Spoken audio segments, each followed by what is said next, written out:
அன்புக்குரிய சகோதரர்களே, பெரியவர்களே, அஸ்ஸலாமு அலைக்கும் வரஹ்மத்துல்லாஹி வபரகாத்துஹு. இன்றைய காலகட்டத்திலே உலகம் முழுவதிலும் பொதுவாக முஸ்லிம்கள் அதிகமாக பல சிக்கல்களையும் சோதனைகளையும் சந்தித்துக் கொண்டிருக்கிறார்கள். அல்லாஹ் தஆலா ஒரு வாக்குறுதியை கொடுக்கின்றான். அந்த வாக்குறுதியோடு இந்த உரையை நான் துவங்குகின்றேன். உங்களில் எவர்கள் இறை நம்பிக்கை கொண்டு நற்செயல்கள் புரிந்தார்களோ அவர்களிடம் அல்லாஹ் வாக்குறுதி அளிக்கின்றான். என்னவெனில், அவர்களை பூமியில் பிரதிநிதிகளாக்குவான், அவர்களுக்கு முன் சென்று போன மக்களை பிரதிநிதிகளாக்கியது போன்று. மேலும் அவர்களுக்காக அல்லாஹ் எந்த மார்க்கத்தை விரும்பினானோ அந்த மார்க்கத்தை வலுவான அடிப்படைகள் மீது நிலைநாட்டுவான். மேலும் அவர்களின் இன்று நிலவுகின்ற அச்ச நிலையை அமைதி நிலையாக மாற்றித் தருவான். எனவே அவர்கள் எனக்கே அடிபணியட்டும், மேலும் என்னுடன் எதனையும் இணை வைக்காதிருக்கட்டும். மேலும் இதன் பின்னர் எவர் நிராகரித்தார்களோ அவர்களே பாவிகளாவர் என்று அல்லாஹு தஆலா தன்னை முழுமையாக அடிபணிந்து தன்னை நம்பி அவனை மட்டுமே நாம் வணங்கி வாழ்ந்தால் நிச்சயமாக இதற்கு முன் சென்ற சமுதாயத்தினருக்கெல்லாம் எப்படி இந்த உலகத்திலே அவர்களை வாரிசுகளாக ஆக்கினானோ அதே போலவே நம்மையும் முஸ்லிம்கள் அனைவரையும் மீண்டும் அவருடைய வாரிசுகளாக ஆக்குவான். அதற்கு நம்மிடமிருந்து அல்லாஹு தஆலா எதிர்பார்க்கின்ற அல்லது நமக்கு சொல்லித் தருகின்ற நிபந்தனைகள் என்னவென்று சொன்னால், ஈமான் கொண்டு நற்செயல்கள் செய்து நன்மையை ஏவி தீமையை தடுக்க வேண்டும். இது போன்ற செயல்களில் நாம் ஈடுபட்டு கொண்டிருந்தால் நிச்சயமாக இன்று இருக்கக்கூடிய ஒரு அச்ச நிலையை, அது நான் சொன்ன மாதிரி உலக அளவில் இருக்கக்கூடிய நிலைமையா இருந்தாலும் சரி அல்லது இந்திய அளவில் இருக்கக்கூடிய நிலைமைகளா இருந்தாலும் சரி, இதையெல்லாம் நிச்சயமாக அல்லாஹ் தஆலா மாற்றி தருவான் என்ற ஒரு வாக்குறுதி இருக்கிறது. அந்த வாக்குறுதியோடு நாம் இந்த உரையை தொடங்குகின்றேன். அல்லாஹ் தஆலா மற்றொரு வசனத்தில் அல்லாஹ் கூறுகின்றான், அல்லாஹ்வின் மீதும் மறுமை நாளின் மீதும் நம்பிக்கை கொண்டிருக்கின்ற ஒவ்வொருவருக்கும் அறிவுரை வழங்கப்படுகின்றது. மேலும் யாரேனும் அல்லாஹ்வுக்கு அஞ்சிய வண்ணம் செயல்படுவார்களானால் அல்லாஹ் அவருக்கு சிரமங்களிலிருந்து வெளியேறுவதற்கு ஏதேனும் ஒரு வழிவகையை ஏற்படுத்துவான். மேலும் அவர் நினைத்து பார்த்திராத வகையிலிருந்து அவருக்கு வாழ்வாதாரமும் வழங்குவான். யார் அல்லாஹ்வையே முழுவதும் சார்ந்திருக்கின்றாரோ அவருக்கு அல்லாஹ்வே போதுமானவன். கொடுக்கல் வாங்கலா இருந்தாலும் சரி, அண்டை வீட்டாரோட பழகிறதா இருந்தாலும் சரி, மற்ற மதத்தை சேர்ந்த மக்களோடு பழகுவதா இருந்தாலும் சரி, அவர்களோடு நாம் நல்ல முறையில் நடந்து கொண்டு அல்லாஹ்வுக்கு அஞ்சிய வண்ணம் வாழ்க்கையை நாம் தொடர்ந்தால் நிச்சயமாக அல்லாஹ் சொல்கின்றான், அவருக்கு சிரமங்களிலிருந்து வெளியேறுவதற்காக ஏதேனும் ஒரு வழிவகையை ஏற்படுத்துவான்.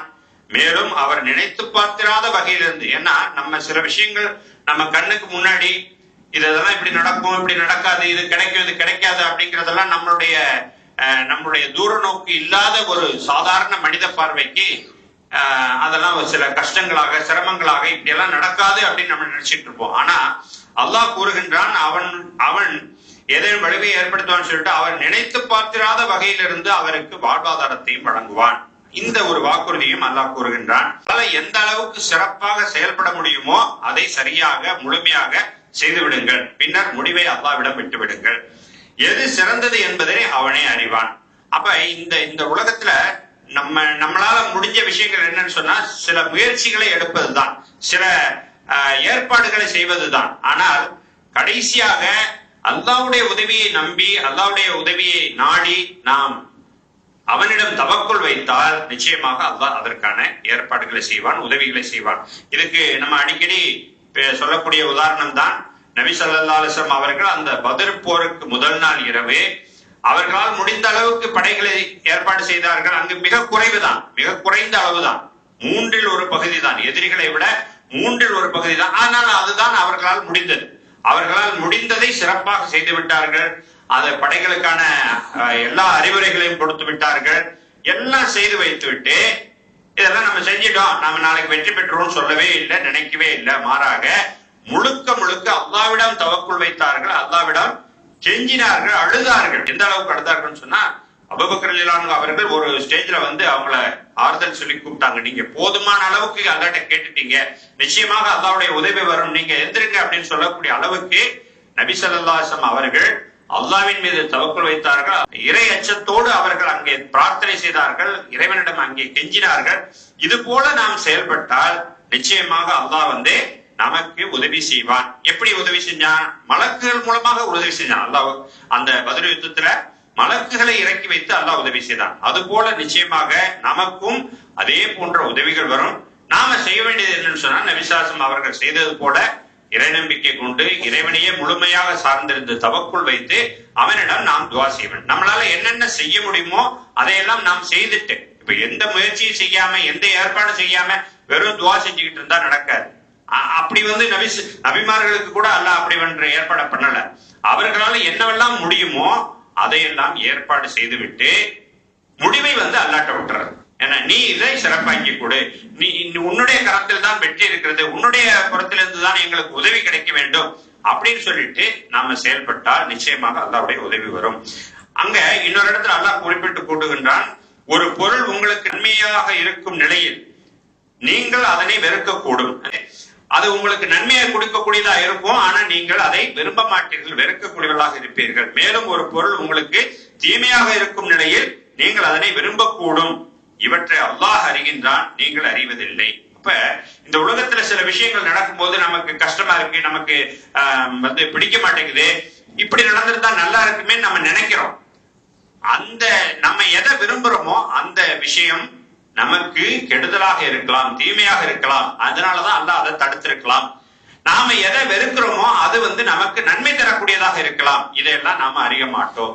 ஏன்னா ஒரு நீண்ட கால அடிப்படையில அல்லாஹ் செயல்பாடுகளை செய்யும் போது அந்த செயல்பாடுகளுடைய ஆரம்ப கட்டத்துல நமக்கு அதனுடைய நன்மை தீமை எதுன்னு தெரியறது இல்லை. உதவியா உடன்படிக்கையில அந்த ஷரத்துகள் பூரா பாக்குறதுக்கு முஸ்லிம்களுக்கு பாதகமாக தெரிஞ்சது, எல்லாமே அந்த எதிரிகளுக்கு சாதகமா இருக்கிற போல தெரிஞ்சது. ஆனா அந்த நேரத்துல நபிசாசம் அவர்களோட இருந்த தோழர்களுக்கு அதன் மேல ஒரு திருப்தி இல்லாத நிலைமை இருந்தது. என்ன இது மாதிரி எல்லாம் நாம அவங்களுக்கு விட்டு கொடுக்குற மாதிரி தெரியுதே அப்படின்னு நினைச்சாங்க. ஆனா அதனுடைய பின்விளைவு என்ன ஆச்சுன்னு சொன்னா, அல்லாஹ் அதை ஃபத்ஹம் முபீனான்னு சொல்றான், மிகச்சிறந்த வெற்றி அப்படின்னு சொல்றான். சோ அப்ப ஆரம்பத்துல நமக்கு சில கஷ்டங்கள், சில சோதனைகள், சில விஷயங்கள் நடக்கும் போது அது நமக்கு பிடிக்காம இருக்கலாம். ஆனால் அது நன்மையாக இருக்கும் அப்படிங்கிறத நம்ம அறிய மாட்டோம், அல்லாஹ் அறிவான். இந்த உலகத்துல இந்த மாதிரி நடக்குது அந்த மாதிரி நடக்குதுன்னு சொல்லி அது தனி நபர்களா இருந்தாலும் சரி அல்லது ஒட்டுமொத்த சமுதாயமா இருந்தாலும் சரி, மனசுல ரொம்ப கவலை ஏற்படும். சில நேரங்கள்ல நம்ம தனி நபர்களுக்கு ஏதாவது ஒரு சோதனைகள் ஏற்படும் போது அவங்க என்ன நினைக்கிறாங்க, இப்படி இருக்குதுன்னு சொல்லி ரொம்ப கவலைப்படக்கூடிய ஒரு சூழ்நிலை இருக்கு. இப்ப இங்க என்ன சொல்லணும்னா, இந்த கவலைகள் வெறும் அல்லாஹ்வுடைய கதரை, அல்லாஹ்வுடைய அந்த விதியை மாற்றி விடுவதில்லை. அதுக்கு மாறாக அல்லாஹ்ட்ட துவா செய்யறதுதான், துவா தான் விதியை மாற்றக்கூடியதை தவிர இந்த கவலைகள் நாம கவலைப்படுறதுனாலயோ அல்லது ரொம்ப வருத்தப்பட்டு இருக்கிறதுனாலயோ எந்த மாற்றமும் எடுக்கிறது இல்ல. அப்ப நமக்கு இதுக்கு பிறகு நடக்க போறது ஏதோ ஒண்ணு நடக்க போது, அது ஏதோ என்ன நடக்குமோ ஏதோன்னு சொல்லி நாம பயப்படுறதுனாலயோ கவலைப்படுறதுனாலயோ எந்த மாற்றமும் ஏற்பட போறது இல்ல. மாறாக அல்லாஹ்விடம் நாம் உதவி தேடக்கூடியவர்களா இருக்கணும், துவா செய்யக்கூடியவர்களா இருக்கணும். நபிசாசம் சொல்றாங்க, முழு உலகமும் ஒன்று கூடி, ஒருத்தர் ரெண்டு பேர் மட்டும் இல்ல, மாறாக முழு உலகமும் ஒன்று கூடி ஒரு நன்மையை செய்ய நாடினாலும் அல்லாஹ் உனக்காக எதை எழுதி வைத்துள்ளானோ அதை தவிர வேறு எந்த நன்மையும் செய்துவிட முடியாது. அப்ப இந்த எதிர்காலம் அப்படிங்கிறது இருக்குல்ல, அது நம்ம நாட்டுடைய முஸ்லிம்களுடைய எதிர்காலம் அல்லது உலக அளவுல இருக்கக்கூடிய முஸ்லிம்களுடைய எதிர்காலம் இருக்கிறது. இதை அல்லாஹ் ஏற்கனவே நிர்ணயிச்சு வச்சிருக்கான். அல்லாஹ்வுடைய ஞானத்தை கொண்டு, அல்லாஹ்வுடைய அறிவை கொண்டு, அவனுடைய அந்த பரந்த விசாலமான ஞானத்தை கொண்டு அல்லாஹ் எழுதி வச்சிருக்கிறான். அதன்படி நடக்கும். ஆனா நமக்கு ஆரம்ப காலங்கள்ல அதை பற்றி நமக்கு சரியான ஒரு புரிந்துணர்வு இருக்கிறது இல்ல, அந்த தொலைநோக்கு பார்வை இருக்கிறது இல்ல. அப்ப இன்னைக்கு இன்றைய நாளை பற்றி நீங்கள் கவனம் செலுத்துங்கள், நாளையை பத்தி கவலைப்படாதீங்கன்னு சொல்றாங்க. நபிசாசம் சொல்றாங்க, அதிகாலையில் உமது வீட்டில் பாதுகாப்பான நிலையில் நீங்கள் விழித்தெழுந்தால் உடலில் ஆரோக்கியத்தோடும் அன்றைய நாளுக்கு தேவையான வாழ்வாதார வசதிகளோடும் முழு உலகமும் உனக்கு கிடைத்தது நிலைமைக்கு சமன்றான். அதாவது இன்னைக்கு எந்திரிக்கிறோம், அல்ஹம்துலில்லாஹ் அல்லாஹ் நமக்கு உடம்பு ராகத்தை கொடுத்திருக்கான், இன்றைக்கு தேவைக்கான வாழ்வாதார வசதிகள் இருக்கு. இந்த நிலைமையில நீங்க கண் விழித்தால், காலையில எந்திரிக்கும் போது கண் விழித்தால் அது உங்களுக்கு முழு உலகமும் கிடைத்ததற்கு சமம் அப்படின்னு சொல்றாங்க. அப்ப நாளைக்கு என்ன நடக்குமோ, நாளைக்கு என்ன ஆகுமோ அப்படிங்கிறத விட்டுட்டு இன்று என்ன உங்களுக்கு அல்லாஹ் கொடுத்திருக்கானோ அதற்காக நன்றி செலுத்துங்கள். இன்றைய நாளை உங்களுக்காக முழுசா கொடுத்திருக்கா. இப்ப சில பேரு நைட்டு படுத்திருந்தாங்க, காலையில எந்திரிக்கவே இல்லை, அப்படியே மூத்தாயிட்டாங்க. அப்படியெல்லாம் இருக்குது. தூக்கத்தை பற்றி சொல்லும் போது தூக்கம் நீங்க அல்லாஹ் உயிர்களை கைப்பற்றிக் கொள்கின்றான்.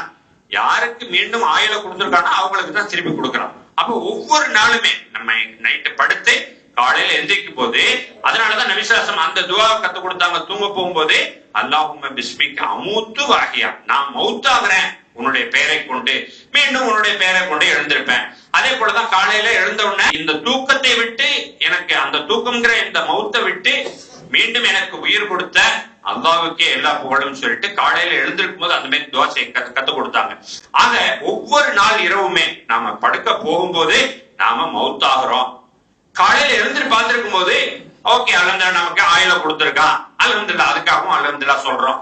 அதனால நிகழ்காலத்துல அல்லாஹ் நமக்கு என்ன கொடுத்திருக்கானோ அதற்கு நன்றி செலுத்தக்கூடியவர்களாக நம்ம இருக்கணும். இப்ப நமக்கு இது வேணும் அது வேணும் சொல்லி நிறைய எதிர்பார்ப்புகள் இருக்கு, நிறைய விஷயங்கள் இருக்கு. ஆனா அதை நினைச்சா, இப்ப நபிசுல்லாஹ் இன்னொரு ஹதீஸ் என்ன சொல்லுது, வாழ்வாதார விஷயங்கள்ல, வாழ்க்கை வசதிகள்ல உங்களை விட கீழே இருக்கவர்களை பாருங்கள். அப்ப ஒரு கவிஞர் கூட சொல்றாரு பாருங்க, அந்த நான் எனக்கு காலுக்கு செருப்பு இல்லை என்று கவலைப்பட்டேன், காலே இல்லாத நபரை நான் பார்க்கும் வரை. அப்ப காலே இல்லாத நபரும் இருக்கிறார், நம்ம கூட வாழ்றார், நம்ம தெருவுல இருக்கார், நம்ம ஊர்ல இருக்கார். அப்ப நமக்கு காலுக்கு செருப்பு இல்லைங்கிறது மட்டும்தான் நம்முடைய கவலை, ஆனால் அவருக்கு காலே இல்லை. இது போல இந்த உலகத்துல வாழக்கூடிய மக்களோட நாம எப்படி ஒப்பிட்டு பார்க்கணும்னு சொன்னா, இந்த உலக வசதிகள், வாழ்க்கை வசதிகள் இதோட ஒப்பிட்டு பார்க்கும் போது நம்மை விட சற்று கீழான நிலைமையில உள்ளவர்களை பார்த்து அல்ஹம்துலில்லாஹ் அல்லாஹ் எனக்கு இந்த அளவுக்கு நன்மை கொடுத்திருக்கின்றான். இது போன்று நாம நினைக்கும் போது மட்டும்தான் அல்லாஹ் நமக்கு என்ன கொடுத்திருக்கானோ அதற்கு நன்றி செலுத்தக்கூடியவர்களாக ஆவோம். அதே போல இந்த மறுமைக்கான தேவைகள் இருக்கு பாருங்க, மறுமைக்கான தயாரிப்புகள் இருக்கு. அது போன்ற இப்ப அவர் இன்னொருத்தர் டெய்லி தஹஜ்ஜுத் தொழுகக்கூடியவரா இருக்காரு, இவர் இரவெல்லாம் கண் விழித்து குர்ஆன் ஓதக்கூடியவரா இருக்காரு. இது போன்ற விஷயங்களை நம்ம எதை பார்க்கணும்னு சொன்னா, அவர் போல நம்ம இல்லையே, அவர் போல நம்ம ஆகணுமே. அந்த மறுமைக்கான ஏற்பாடுகள், மறு உலகத்திற்கான தயாரிப்புகளை பற்றி பார்க்கும் போது நம்மை விட மேலானவர்களை பார்த்து நாம் அது அந்த அளவுக்கு இல்லையே, நாம அந்த அளவுக்கு ஆகணுமே அப்படின்னு சொல்லி அதற்காக துவா செய்யணும், அதற்காக முயற்சி பண்ணணும். அதே போல இந்த உலக வாழ்க்கை வசதிகள் சம்பந்தப்பட்ட விஷயத்துல நம்மை விட கண்டிப்பா ஒவ்வொருத்தரையும் விட கீழான நிலைமையில ஒவ்வொருத்தர் இருக்காங்க. தினசரி 1000 ரூபாய் சம்பாதிக்கிறவங்க இருக்காங்க, 500 ரூபாய் மட்டும் சம்பாதிக்கிறவங்க இருக்காங்க, 100 ரூபாய் தான் சம்பாதிக்கிறவங்க இருக்காங்க, அதை விட கீழவும் இருக்காங்க. அதனால ஒவ்வொரு நிலைமையிலையும் நம்மை விட கீழான நிலைமைகளை உள்ளவர்களை பார்த்து அல்ஹம்துலில்லாஹ் அல்லாஹ் எனக்கு இந்த அளவுக்கு ஆரோக்கியம் கொடுத்திருக்கான், இந்த அளவுக்கு வசதி வாய்ப்புகளை கொடுத்திருக்கான், இந்த அளவுக்கு ஒரு வேலையை கொடுத்திருக்கான், இந்த அளவுக்கு ஒரு சம்பளத்தை கொடுத்திருக்கான் அப்படின்னு சொல்லிட்டு அல்லாஹ்வுக்கு நன்றி செலுத்தக்கூடிய தன்மை வந்தால் அல்லாஹ் மேலும் மேலும் கொடுக்கக்கூடியவனா இருக்கிறான். ஒரு பாட்டுல கூட வரும் இல்லையா, உனக்கும் கீழே உள்ளவர் கோடி நினைத்து பார்த்து நிம்மதி தேடுன்னு சொல்லுவாங்க. அந்த மாதிரி நமக்கு கீழே நிச்சயமாக அந்த எந்த நிலைமையிலையும், பொருளாதார நிலைமையில நமக்கு கீழே இருக்கக்கூடிய மனிதர்கள் இருக்கிறாங்க. இந்த உலகத்துல வாழும் போது நம்மளுக்கு தெரிந்தோ தெரியாமலோ சில தவறுகள், பாவங்கள் நம்மள்ட்ட நடந்திருக்கு. அப்படிப்பட்டவர்களுக்கு அல்லாஹ் என்ன சொல்றான், தங்கள் ஆன்மாக்களுக்கு கொடுமை இழைத்துக் கொண்ட என் அடியார்களே, அல்லாஹ்வின் கருணையை பற்றி நீங்கள் நம்பிக்கை இழந்து விடாதீர்கள். திண்ணமாக அல்லாஹ் எல்லா பாவங்களையும் மன்னித்து விடுகின்றான், அவன் பெரிதும் மன்னிப்பவனும் கருணையாளனும் ஆவான் அப்படின்னு சொல்லி இந்த வசனத்துல அல்லாஹ் என்ன சொல்றான், அதை நாம நினைவில் வைத்துக் கொள்ளணும். அதே போல அல்லாஹ் நாம் நினைப்பதை விட நமக்கு மிக அருகில் இருக்கின்றான். ஏன்னா அந்த வசனம் இருக்கு இல்லையா, நம்ம உங்களுடைய பிடரி நரம்பை விட மிக அருகில் இருக்கின்றான் சொல்றான் இல்லையா. அதனால நாம நினைப்பதை விட நமக்கு மிக அருகில் இருக்கின்றான். நபர் ஒருத்தருக்கு ஒரு சின்ன ஒரு பிரச்சனைக்காக ஒரு ரயில்வே ட்ராக்கை தாண்டி போறதுக்காக ஒரு வேன்ல கூட்டிட்டு போறாங்க ஒருத்தரை. அவர் அந்த பக்கம் போலீஸ் ஸ்டேஷனுக்கு கூட்டு போய் அவரை பத்தி விசாரிக்கணும், ஒரு சின்ன பிரச்சனைக்காக. அப்ப அந்த நேரத்துல என்ன ஆகுதுன்னு சொன்னா, அந்த ரயில்வே ட்ராக் மூடி இருக்கு. மூடி இருந்தா கிட்டத்தட்ட இந்த பக்கமா அந்த பக்கமா 3ல இருந்து 5 ரயில் மேல போக போக என்ன ஆகுது, அந்த டைம் நிறைய கிடைக்குது. அப்ப இது அல்லாஹ்வுடைய ஒரு பெரிய உதவி, அவர் எதிர்பாராத உதவி. அப்ப இதுக்கு இடையில இந்த தகவல் தெரிஞ்சு அந்த மஹல்லாவை சேர்ந்த சகோதரர்கள் என்ன பண்ணிட்டாங்க, நேரா அவருக்கு முன்னாடி அங்க போய் சேர்ந்துட்டாங்க. போயிட்டு இந்த மாதிரி எங்க மஹல்லாவை சேர்ந்த ஒரு சகோதரரை உங்க ஆளுங்க கூட்டு வந்தாங்களே எங்க இருக்கு, அவன் நாங்கள்லாம் அப்படி அனுப்பலைன்றான். சோ அப்ப இந்த ரயில்வே ட்ராக் மூடுறதுங்கிறது, அந்த இவ்வளவு ரயில் ஒரே நேரத்துல போறதுங்கிறது, இதெல்லாம் நம்ம நினைத்து கூட பார்க்காத ஒரு உதவி.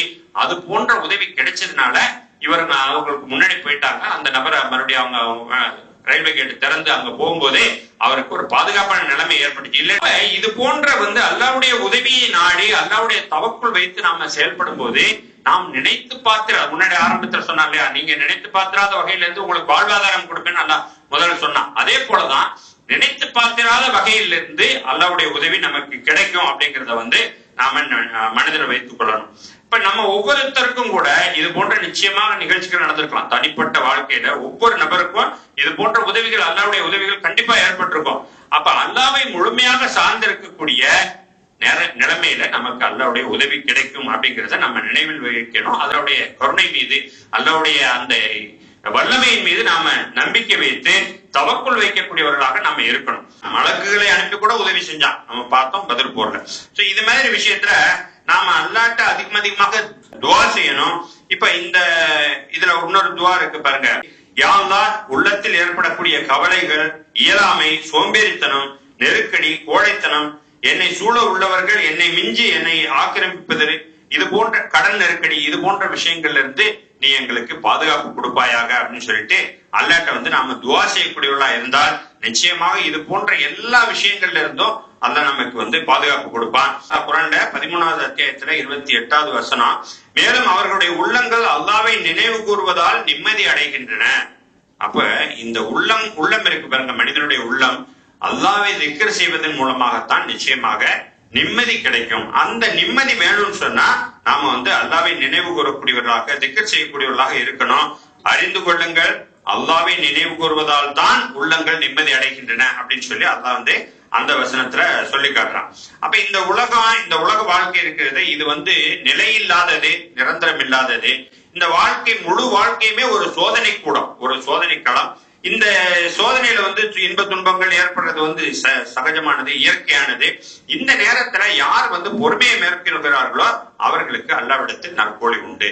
அப்ப இந்த முழு வாழ்க்கையுமே நபி ஸல்லல்லாஹு அலைஹி வஸல்லம் சொன்னாங்க, நீங்கள் ஒரு பயணியை போல கழிங்கன்னு சொன்னாங்க. அப்ப ஒரு பயணி பிரயாணம் பண்ணும்போது அந்த பிரயாண நேரம்ங்கிறது நம்முடைய மற்ற வாழ்க்கையோட ஒப்பிட்டு பார்த்தா மிக குறைவான நேரம். ஒரு 5 மணி நேரம், 6 மணி நேரம், 8 மணி நேரம், 12 மணி நேரம், அதிகபட்சமா இங்க இருந்து கன்னியாகுமரி வரையும் போகணும்னா 12 மணி நேரம் டிராவல் பண்றாங்கன்னு வச்சுக்கோங்க. அந்த குறைவான நேரத்துல ஏற்படக்கூடிய சிரமங்கள், கஷ்டங்கள், இதை நம்ம பெரிதுபடுத்துறதே இல்லை. அது போலதான் நீங்க இந்த முழு வாழ்க்கையும் ஒரு பயணியை போல கழியுங்கள். ஏன்னு சொன்னா இந்த உலக வாழ்க்கை நிரந்தரம் இல்லாதது. நாளைக்கு அந்த மறுமை வாழ்க்கை இருக்கிறது, அது முடிவில்லாத வாழ்க்கை, ஒரு நிரந்தரமான வாழ்க்கை. அந்த வாழ்க்கையில நாம இறைவனிடம் நற்கூலி பெற்றவர்களா ஆகணும், இறைவனுடைய வெகுமதியை பெற்றவர்களா ஆகணும், சொர்க்கத்துக்கு தகுதி உள்ளவர்களா ஆகணும்னு சொன்னா இந்த உலக வாழ்க்கையில ஏற்படக்கூடிய சில சிரமங்கள், கஷ்டங்கள், இதை நம்ம பொருட்படுத்தாம பொறுமையை மேற்கொண்டு நாம் செயல்பட்டால் நிச்சயமாக அல்லாஹ்விடத்திலே அந்த நிரந்தரமான நற்கூலி கிடைக்கும். அப்படிங்கிறதுக்காக இந்த உலக வாழ்க்கையை முழு வாழ்க்கையுமே ஒரு பயணியை போல நீங்க கழிங்க அப்படின்னு சொல்லி நபி ஸல்லல்லாஹு அலைஹி வஸல்லம் சொல்லியிருக்காங்க. திருக்குர்ஆன்ல 39வது அத்தியாயம், நபியே நீர் கூறுவீராக, நம்பிக்கை கொண்டிருக்கின்ற என் அடியார்களே, உங்களுடைய இறைவனுக்கு அஞ்சுங்கள். எவர்கள் இவ்வுலகில் நன்னடத்தை மேற்கொண்டிருக்கிறார்களோ அவர்களுக்கு நன்மை இருக்கின்றது. அல்லாஹ்வின் பூமி விசாலமானது, பொறுமையாளர்களுக்கு அவர்களின் கூலி அளவின்றி வழங்கப்படும் அப்படின்னு சொல்றாங்க. அல்லாஹ்வை பற்றி நல்லெண்ணம் வையுங்கள். நபி ஸல்லல்லாஹு அலைஹி வஸல்லம் சொல்றாங்க, என்னுடைய அடியான் என்னை பற்றி, அல்லாஹ் கூறுவதாக, என்னுடைய அடியான் என்னை பற்றி என்ன நினைக்கின்றானோ நான் அவ்வாறே இருக்கின்றேன் அப்படின்னு சொல்றாங்க. அதனால அல்லாஹ்வின் மீது நாம நல்லெண்ணம் வைக்கணும், அல்லாஹ்வின் மீது நாம நம்பிக்கை வைக்கணும், தவக்குள் வைக்கணும் அப்படிங்கிறது முக்கியம். அப்ப அல்லாஹ்வை பற்றி நல்லெண்ணம் கொள்வது இருக்குது, இது மனதுக்கு ஒரு அமைதியை கொடுக்கும். நிச்சயமாக நல்ல வெளிப்பாடுகள் ஏற்பட அது ஒரு காரணமாக அமையும். ஸல்லல்லாஹு அவர்கள் சொன்னாங்க இல்லையா, அந்த தௌர் குகையில தனிமையில இருக்கும்போது எதிரிகள் வந்துட்டாங்க, ரொம்ப நெருங்கி நடந்துட்டாங்க. அந்த சூழ்நிலையிலும் கூட அவர்களுக்கு எந்த அளவுக்கு அல்லாஹ் மேல தவக்கல் இருந்ததுன்னு சொன்னா, லா தஹ்சன், நீங்க கவலைப்படாதீங்க. அபூபக்கர் ரலியல்லாஹு அன்ஹு கூட இருக்கிறாங்க, அவங்க பயப்படுறாங்க. இந்த மாதிரி அவங்க இன்னும் கொஞ்சம் குனிஞ்சு பார்த்தா நாம மாட்டிக்குவோம் அப்படிங்கிற ஒரு சூழ்நிலை ஏற்பட்டுச்சு. அப்ப நபி ஸல்லல்லாஹு அலைஹி வஸல்லம் சொன்னாங்க, லா தஹ்சன் இன்னல்லாஹ மஅனா, நிச்சயமாக அல்லாஹ் நம்மளோட இருக்கிறான், நீங்க பயப்படாதீங்கன்னு சொன்னாங்க. அது போன்று நாம இறைவன் மீது தவக்குள் வைத்து நாம் வாழ்ந்தால் நிச்சயமாக அல்லாஹ்வுடைய உதவி கிடைக்கும். அல்லாஹ்வுடைய உதவி கிடைத்து விட்டால் இந்த மனிதர்கள் செய்யக்கூடிய எந்த ஒரு பெரிய இதுவும் கூட நம்ம எந்த பாதிப்புக்கும் ஆளாக்க முடியாது. அல்லாஹ் குர்ஆன்ல சொல்றான், அவர்கள் சூழ்ச்சி செய்கிறார்கள், அல்லாஹ்வும் சூழ்ச்சி செய்து கொண்டிருக்கின்றான். அல்லாஹ் தான் இந்த சூழ்ச்சிக்காரர்களுக்கெல்லாம் மிகப்பெரிய சூழ்ச்சியாளன் அப்படின்னு சொல்றான். அந்த அடிப்படையில நாம இந்த உலக வாழ்க்கையில இறைவன் மீது தவக்குள் வைக்கக்கூடியவர்களாக, இறைவனையே நம்பி அவனையே முழுமையாக சார்ந்திருக்கக்கூடியவர்களாக வாழ்ந்தால் நிச்சயமாக அல்லாஹ்வுடைய உதவி கிடைக்கும். இன்றைய அச்ச நிலையை அமைதி நிலையாக மாற்றி காட்டுவான். அப்படிப்பட்ட ஒரு சூழ்நிலை ஏற்படுவதற்காக நாம் துஆ செய்வோம். எல்லா புகழும் இறைவன் ஒருவனுக்கே. அஸ்ஸலாமு அலைக்கும்.